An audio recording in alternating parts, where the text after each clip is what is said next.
or that condition happening. Very different from first conditional, where we're talking about possible conditions or possible situations. Also, second conditional refers to the present. We use second conditional to talk about unreal situations now. First conditional is used to refer to the present or to the future. We don't use second conditional to talk about the future. So let's take a look at some examples of this. First, if I had more time, I would play sports every week. If I had more time, I would play sports every week. So here, if I had more time, this had is the verb have in past tense. If I had more time, I would play sports every week. So this sentence suggests the speaker does not have very much free time. If they did, the speaker says, I would play sports. So this would shows us it's an unreal situation. It's like expressing a plan for the future that's not a real future. That's when we use would. So we have to include this. I hear many learners forget would, like if I had more time, I play sports every week, or I will play sports every week. We cannot use will or we cannot use going to here because this is unreal. This is not true. To match the unreal situation, we have to use would before our verb. I would play sports every week. Next example. If I weren't attending a meeting, I would get lunch with you. If I weren't attending a meeting, I would get lunch with you.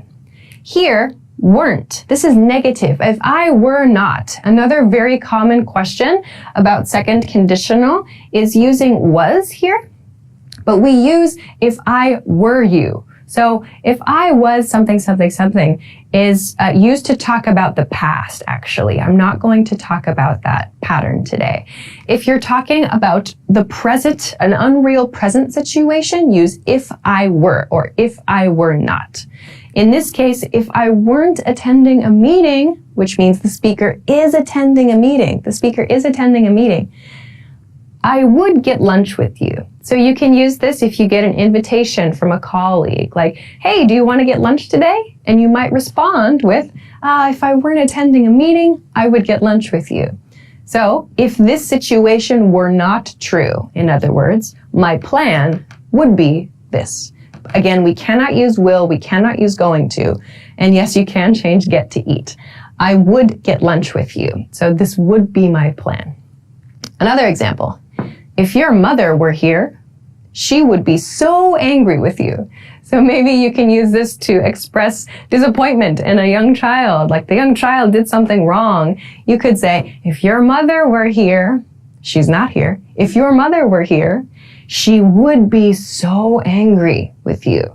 So again, the child's mother is not in the situation, but we want to express if the child's mother were in the situation, she would be so angry. So we want to talk about that condition. Her condition would be angry in this case.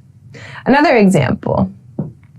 If you, oh, I'm sorry, I skipped one. It would be really helpful if you spoke Chinese. It would be really helpful if you spoke Chinese.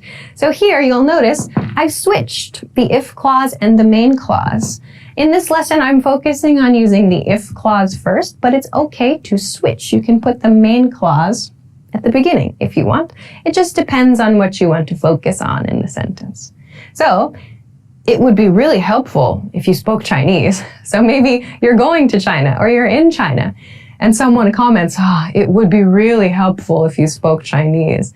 That means the listener does not speak Chinese, but the speaker thinks, I wish you did. It would be really helpful if you spoke Chinese. So that means the other person does not.